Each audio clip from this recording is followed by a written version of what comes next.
গভর্নমেন্টের যাদের সাহায্য বাতিল করছে তার মধ্যে ডেইলি স্টার একটা, ব্র্যাক একটা, আরো আছে। মিস্টার মাহফুজ আনাম, আপনারা এগুলো উত্তর দেন। আর আপনি ইউএসএআইডির ফান্ড নিবেন আর সাংবাদিকের কথা বলবেন, তা তো হইতে পারে না। ইউএসএআইডির ফান্ডে তো সাংবাদিকতা হওয়ার কথা না। এই যে মব এবং বুলডোজিং কালচারটা উনি স্টার্ট করেছেন বাংলাদেশে, এই কালচার থেকে বাংলাদেশ কবে মুক্তি পাবে মিস্টার মাহফুজ আনাম? তবে উনি একতরফা যে উনি সাংবাদিকতার এবং উনি বলেছেন যে মিডিয়া সাংবাদিকরা ওনার সাথে আছে। তো উনার ইউনূস সাহেবের সাথে সাংবাদিকরা থাকবে কি থাকবে না, এটা তো সাংবাদিকরা অ্যাক্টিভিস্ট না। সাংবাদিক বাংলাদেশের এই যে মবক্রেসির জন্য তো মনস্টার হয়েছে, এইটা বলতে হবে না? উনি যে মবের কালচার বাংলাদেশে স্টার্ট করেছেন, বুলডোজিং এর কালচার বাংলাদেশে স্টার্ট করেছেন, আগুনের কালচার বাংলাদেশে 32টা জেলায় একসাথে আগুন দেওয়া হয়েছে। পত্রিকা ডেইলি স্টারের সম্পাদক উনি এমন একটা আর্টিকেল লিখলেন, যে আর্টিকেলটা পড়ার পরে আমার কাছে মনে হলো যে এটা কি কোনো সম্পাদকের লেখা নাকি অ্যাক্টিভিস্টের লেখা। এটা কি বা ইউনূস সাহেবের একনিষ্ঠ প্রেমিকের লেখা। হ্যাঁ, মানে প্রেমিক বলতে আমি ওনার রাজনৈতিক প্রেমিক বা ওনার গুণমুগ্ধ বা ভক্তের লেখা। কিন্তু উনি তো একজন এডিটর, পত্রিকায় ছাপা হয়েছে ওনার এডিটর হিসেবে ওই জিনিসটা ছাপা হয়েছে, ওর এডিটর। কিন্তু যেটা ছাপা হয়েছে এটা মনে হয়েছে উনি একজন গুণমুগ্ধ শুধু না, মানে ইউনূস সাহেবের যে এজেন্ডা, সেটা সেই ঝান্ডা উড়ানোর জন্য উনি চেষ্টা করে। উনি একতরফা ভাবে মিডিয়ার সাথে কথা না বলে, মিডিয়ার লোকজনের সাথে কথা না বলে, ইভেন তার সম্পাদক পরিষদের সাথে তিনি কথা বলেছেন কিনা জানি না, তিনি একতরফা ভাবে ইউনূস সাহেবকে মিডিয়ার সমর্থন ঘোষণা করেছেন।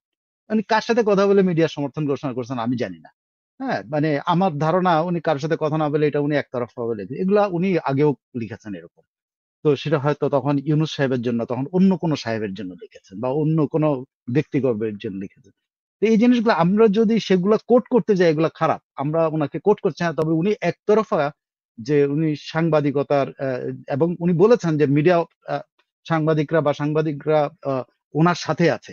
তো উনার ইউনূস সাহেবের সাথে সাংবাদিকরা থাকবে কি থাকবে না, এটা তো সাংবাদিকরা অ্যাক্টিভিস্ট না। সাংবাদিকরা সাংবাদিকতা করবে এবং ইউনূস সাহেব যেন কোন রকম অন্যায়ের শিকার না হয়, সেটা তো সাংবাদিকরা দেখবে অবশ্যই। হ্যাঁ, সেটা তো অবশ্যই, তাই না? কিন্তু একতরফা ভাবে সাংবাদিকরা ওনার পক্ষেই যেতে হবে। আর উনি যে অন্যায়গুলি করেছেন, যে বাংলাদেশে গত 9 মাসে যে কালচারটা তৈরি করছেন মবের, উনি বলছেন যে 3-0 তত্ত্ব দিনে ডার্লিং অফ দি ওয়ার্ল্ড হয়েছেন। তো উনি ডার্লিং অফ দ্য ওয়ার্ল্ড হয়েছেন, ফাইন। 3-0 তত্ত্ব দিয়ে কোথাও পৃথিবীর 3-0 তত্ত্ব পৃথিবীর কোন শাসক এখন পর্যন্ত গ্রহণ করে নাই, কোন শাসন ব্যবস্থা গ্রহণ করে নাই। সো উনি এটার জন্য পৃথিবীর ডার্লিং হতে পারেন, সেটা হইতে পারেন, কিন্তু উনি বাংলাদেশের এই যে মবক্রেসির জন্য তো মনস্টার হয়েছে, এইটা বলতে হবে না? উনি যে মবের কালচার বাংলাদেশে স্টার্ট করেছেন, বুলডোজিং এর কালচার বাংলাদেশে স্টার্ট করেছেন, আগুনের কালচার বাংলাদেশে 32টা জেলায় একসাথে আগুন দেওয়া হয়েছে। বুলডোজিং করে বিভিন্ন জায়গায় এই বঙ্গবন্ধু বাড়ি ভাঙা হয়েছে, বঙ্গবন্ধুর স্মৃতির সকল কিছু ভেঙে ফেলা হয়েছে একযোগে 33টা জেলায়, 32টা জেলায়। এই যে মব এবং বুলডোজিং কালচারটা উনি স্টার্ট করেছেন বাংলাদেশে, এই কালচার থেকে বাংলাদেশ কবে মুক্তি পাবে মিস্টার মাহফুজ আনাম? প্লিজ এটাও আপনারা একটু খেয়াল করেন। উনি 3-0 তত্ত্বের ডার্লিং হতে পারেন, কিন্তু বাংলাদেশে উনি একজন মনস্টার। বাংলাদেশে উনি বুলডোজিং মনস্টার, আর বাংলাদেশে উনি যে মবের মনস্টার, মব কালচারের মনস্টার। এটা কেউ বলে বাংলাদেশে যে মানুষের যে আইনের কাছে, আইন থেকে বাংলাদেশের মানুষ যে নিরাপত্তা পাওয়ার কথা, সেই নিরাপত্তা পাওয়ার যে সামান্যতম যে সুযোগগুলো ছিল, সব নষ্ট করে দেওয়া হয়েছে। বাংলাদেশ পুলিশ বাহিনীকে একেবারে ভেঙে চুরমার করে দেওয়া, তাদের মানসিক কি ভেঙে দেওয়া হয়েছে। এটাও ইতিহাসে লেখা থাকবে। মাহফুজ ভাই, আপনি যতই ওনার পক্ষে সাফাই গান, 3-0 তত্ত্বে উনি গ্লোবাল ডার্লিং হয়ে গেছেন। হ্যাঁ, উনি মাইক্রো ক্রেডিটের এত কিছু হয়েছে। মাইক্রো ক্রেডিট কোন শাসন ব্যবস্থা এখন পর্যন্ত মাইক্রো ক্রেডিট নিয়েছে? কোন শাসন ব্যবস্থা এখন পর্যন্ত মাইক্রো ক্রেডিটের মাধ্যমে অর্থনৈতিক উন্নয়ন উত্তরণ ঘটিয়েছে? কোন শাসন ব্যবস্থা? কোন একটা পৃথিবীর 196টা দেশের মধ্যে কোন একটা শাসন ব্যবস্থা এখন পর্যন্ত এগুলো গ্রহণ করেছে? করে নাই। কারণ মানুষ মাত্রই লাভ দেখে, মানুষ লাভের ব্যবসা করে, মানুষ যেই করুক না সে লাভের জন্য করবে, লাভ ছাড়া কেউ কোনো কাজ করবে না। সোশ্যাল বিজনেস, আমি ফাও ফাও বক্তৃতা দিতে পারবো না মাহফুজ ভাই, আপনিও কেউ ফাও ফাও বক্তৃতা দিবেন না। ফাও ফাও আপনি লিখছেন না, আপনিও ডেইলি স্টার থেকে বেতন নিচ্ছেন, আপনি সোশ্যাল বিজনেস করতেছেন না ডেইলি স্টার দিয়ে। আপনি নিশ্চয়ই এই যে কিনা বলে ডিএফপি থেকে যে আপনার সার্কুলেশনের সংখ্যা বাড়ায় আপনি নিশ্চয়ই বিজ্ঞাপনের রেট কম নিচ্ছেন না, আপনি বিজ্ঞাপনটা হাইয়েস্টটাই নিচ্ছেন। সো সবাই আমরা সবাইকে চিনি, সবাই সবাইকে জানি, সবার গুমর সবাই জানে। সো এত বেশি একজন মানুষকে একেবারে ফেরেশতা তুল্য করে দেওয়ার কোনো দরকার নেই। আপনি তাকে যখনই ফেরেশতা করতে যাবেন তখনই মানুষ, অন্য একটা মানুষ তাকে শয়তান ভাবা শুরু করে। আপনি এই কথা বলাতে আজকে আমি তাকে বললাম কি, উনি বাংলাদেশে মবের কালচার স্টার্ট করছেন, আমি ওনাকে মনস্টার বললাম। এটা কারণ হলো আপনি তাকে ডার্লিং বলেছেন। এই যে আমাদের দুঃখ হয় যে আপনারা এটা বলাতে আমরা এটা বলতে হচ্ছে।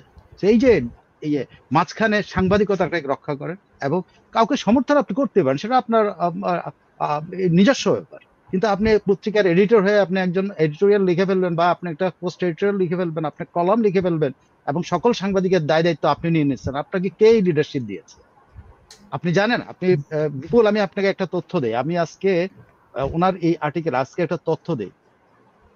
দেখেন, একটা 24 কি বলে, এই এই গত মাসের ইয়েতেই একটা রিপোর্ট হয়েছে, প্রকাশিত হয়েছে। ইউএস এর গণমাধ্যমেই এটা আসছে, এবং ইউএস এর কি বলে, স্টেট ডিপার্টমেন্টের একটা সাইটেই সকল কত হাজার, আমি বলি, এআইডির একটা US foreign aid freeze and dissolution of US এর টাইম, এটার একটা দিচ্ছে। সেখানে কয়েক হাজার প্রতিষ্ঠানের যে ইউএসএড এর এইড কাট করেছে, তার মধ্যে ডেলি স্টার একটা। Why Delhi Star taking money from USAID? Can you answer it? Why? Mr. Mahfuz Anam, please answer these things. I have seen that আপনারা USAID এর এইড কাট হওয়ার পরে কত রিপোর্ট করেছেন বাংলাদেশের মানুষের। আসলে তো আপনার এইড কাট হয়ে গেছে, সেই কারণে আপনি এত আহাজারি করেছেন। অ্যাটলিস্ট 5 থেকে 7টা রিপোর্ট করা হয়েছে ডেলি স্টারে। এইভাবে বাংলাদেশে হিউম্যানিটেরিয়ান এটা হবে, ওইটা হবে, সেটা হবে, হ্যান হবে, তেন। আসলে তো ওনার এইডও কাট হয়ে গেছে। আমি নাম্বার পর্যন্ত দিয়ে দিতে পারি, কিন্তু আমি তাকে ছোট করতে চাই না। বাট আমি বললাম, এটা চ্যালেঞ্জ করে কোনো লাভ নেই। এটা ইউএস এর গভর্নমেন্টের যাদের সাহায্য বাতিল করছে, তার মধ্যে ডেলি স্টার একটা, ব্র্যাক একটা, আরো আছে। সব একসময় এগুলো পরিষ্কার হবে। মিস্টার মাহফুজ আনাম, আপনারা এগুলো উত্তর দেন। আর আপনি ইউএসএআইডির ফান্ড নিবেন আর সাংবাদিকের কথা বলবেন, তা তো হইতে পারে না। ইউএসএআইডির ফান্ডে তো সাংবাদিকতা হওয়ার কথা না, অ্যাক্টিভিজমের কথা, হিউম্যানিটেরিয়ান কাজের কথা, মানুষের সাহায্যের কথা হওয়ার কথা। ডেলি স্টারে কেন টাকা পাবে? তারা কিন্তু ডেলি স্টারে এইড কাট করছে, সেই লিস্টের মধ্যে ডেলি স্টার নামটা আছে, ব্র্যাকের নাম আছে, অনেকগুলো নাম। তো আমি আপনাকে আজকে বিপুল, দ্য মোস্ট ইম্পর্টেন্ট ইনফরমেশন আমাদের মিডিয়ার গুলো আরো বাইরে আরো বেরোবে, আরো অনেক তথ্য বেরোবে। আস্তে আস্তে তথ্য বেরোচ্ছে, কারা কোথায় কে টাকা নিয়েছে, কোথায় কি আছে, লিস্ট পর্যন্ত এখন আস্তে আস্তে বেরোচ্ছে। আমাদের সাংবাদিকরা কে কোথায় কি করেছেন। আমরা সাংবাদিকতার বদলে অ্যাক্টিভিজমের দিকে চলে গেছি। কিন্তু আমি একটা জিনিস বুঝি না, চতুর্থ স্তম্ভ বলা হয় রাষ্ট্রের, রাষ্ট্রের চতুর্থ স্তম্ভের কর্তারা যদি এরকম একদম উলঙ্গ হয়ে একটা পক্ষ নিয়ে নামেন, তাহলে তো আর কিছু থাকলো না। না, উনি তো পার্সোনালি পক্ষ নিতেই পারেন। আমি এটা বলছি না, উনি সকল সাংবাদিকের দায়িত্ব নিয়ে ফেলছেন। আপনি যদি ওনার আর্টিকেলটা পড়েন, আপনি, সরি আমি এটা কোটে করতে চাই না, এটা আমার জন্য লজ্জার, যে সকল সাংবাদিকের দায়িত্ব উনি নিয়ে ফেলছেন, যে সবাই ওনার পাশে আছে। ইউনূস সাহেবের কেউ দ্বিমত পোষণ করে না, কেউ কি ভিন্ন মত পোষণ করতে পারবে না, সব ওনাকে সমর্থন করতে হবে, সবাই ওনাকে ভালোবাসে, প্রশ্নে আসে না। এই যে আমি আজকে বলছি, ইউনূস সাহেব বাংলাদেশে 54 বছর ইতিহাসে যেটা হয় নাই, সে একবার শুনেছি হলো একযোগে আমাদের 64 জেলায় 63টার মধ্যে বোমা হামলা হয়েছিল জঙ্গিরা, আর এবার 33টা জেলায় একসাথে বিভিন্ন প্রতিষ্ঠানে, বাড়িতে, ঘরে আগুন দেওয়া হয়েছে, বুলডোজার চালানো হয়েছে, ভাঙা হয়েছে, মানুষকে পিটানো হয়েছে, মুক্তিযোদ্ধাদের পিটানো হয়েছে। কোন দেশে আছে যে মুক্তিযোদ্ধাদের গায়ে হাত দেয়? মাহফুজ আনাম সাহেব। এবং ওনাদের অ্যালাইনমেন্ট দেখেন, ওনাদের এখন জিয়াপথ, আমরা যে আগে সন্দেহ করছি যে এগুলো পাতানো খেলা, খেয়াল করে দেখেন, জিয়াফত যারা করেছে, যারা কোরবানি দিতে যায়, তারা একে দিল্লি স্টার বলতো। এখন দিল্লি স্টার আর ডেলি স্টার এক হয়ে গেছে। কিন্তু যারা দিল্লি স্টার বলে, সেই দিল্লি স্টারের লোকেরা এবং ডেলি স্টারের লোকেরা সব এক হয়ে গেল। আমি সরি, ডেলি স্টারের লোকেরা না, ডেলি স্টারের যিনি এটা প্রতিনিধিত্ব করছেন তিনি, তাদের এজেন্ডাটা খেয়াল করে দেখেন। এগুলো হলো ধরেন মানুষের ধোঁকা দেওয়ার জন্য এরা আলাদা থাকে, কিন্তু যখন প্রয়োজন হয় যে রসুনের কোষ এক হয়ে যায়। এরা 1/11-এর সময় একরকম ছিল, এখনো একরকম। এরা কখনোই বাংলাদেশের প্রগতি চায় না, এরা নিজেদের পার্সোনাল প্রগতি চায়। 1/11-এর সময় আরো একটা তথ্য, আমি এগুলো পার্সোনালি বলছি না, সারা বাংলাদেশে আর্মি বুলডোজ করেছে, ঠিক আছে, বিভিন্ন জায়গায় ভাঙচুর করেছে, কিন্তু আনাম প্রপার্টিজ ভাঙতে পারে নাই কিন্তু ধানমন্ডিতে। ঠিক আছে, আনাম প্রপার্টিজ বা আনাম হোল্ডিং কিছু একটা বিল্ডিং আছে ওনাদের ধানমন্ডিতে, সেটার সামনে কিন্তু আর্মি যায়, কিন্তু সরকারের জায়গা উদ্ধার করতে পারেনি। তাহলে আপনি আপনি আমি যখন সুবিধা নেই তখন সেটা খুব আনন্দের, আরেকজন সুবিধা নিলে আপনি খেপে যাচ্ছেন। সে আপনার ঘরানার না হলেই হয়, আপনার প্রপার্টিজ কিন্তু আমরা কিন্তু কখনোই বলতে চাই না আপনার প্রপার্টিজ কিন্তু আপনি রক্ষা করেছেন। ঠিক আছে, প্রত্যেকের দুর্ভাগ্যজনকের, এদের এদের লেজুরবৃত্তি এবং এদের নোংরাম, এদের প্রকাশ্য নোংরাম দুর্ভাগ্যজনক। এইটা আসলে সাংবাদিকতার জন্য কলঙ্কজনক বিষয়। বিশেষ করে আপনি ইউএসএইড এর যে ফান্ডের কথা বললেন, গণমাধ্যমও নিচ্ছে, এইটা আসলে ডিসক্লোজ হয় নাই বাংলাদেশে। আমরা বোধহয় এটা এটা আমি কিন্তু আমেরিকা থেকে পাই নাই, অনেস্টলি বলি, এটা আমেরিকা থেকে পাইনি, আমি বাংলাদেশ থেকেই পেয়েছি। বাংলাদেশের অনেক সাংবাদিকের কাছে এখন আস্তে আস্তে এইসব রেকর্ডগুলি যাচ্ছে, বিশ্বাস করেন। আমার কিছু বাংলাদেশের সাংবাদিকের কাছে, একজন একজন প্রথিতযশা সাংবাদিকের কাছ থেকে আমি এটা পেয়েছি। না, আমি সেটা বলছি না, পরে আছে হয়তো। আমি সোর্সিং গুলো খোঁজ নিয়েছি। সো ওনাদের ইনফরমেশন, ওনার ভাবতো এটা আমেরিকায় সীমাবদ্ধ রয়ে গেছে, না, এটা বাংলাদেশ থেকে আমার কাছে এসেছে। I got it from Bangladesh. তো বাংলাদেশের মানুষ, বাংলাদেশের সাংবাদিকরা, ওনাদের লেভেলের সাংবাদিকরা কিন্তু জানে ওনারা কি। আমি এই জাস্ট এটুকু আপনাকে ইনফর্ম করে দিলাম।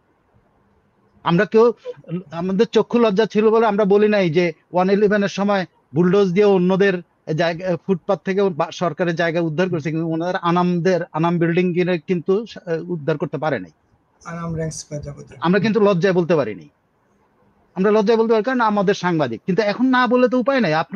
আপনার মব স্টারকে, একটা মব মনস্টারকে আপনারা বলছেন, সে হইল 30-র কি বলে, ডার্লিং, ওয়ার্ল্ড ডার্লিং। সারা দুনিয়াতে রিসেন্ট পত্র পত্রিকায় যদি দেখেন, আমি আপনার সাথে আমার কথা হয়েছে, আমি রিসেন্ট পত্র পত্রিকার উদাহরণ দেবো, এখন ওকে কি মনে করে আমরা দেখাবো। আমরা সারা দুনিয়াতে সবগুলো পত্রিকা এবং মিডিয়া এই মনস্টারকে, মব মনস্টারকে কি হিসাবে দেখে, এটা আমি আপনাকে দেখাবো।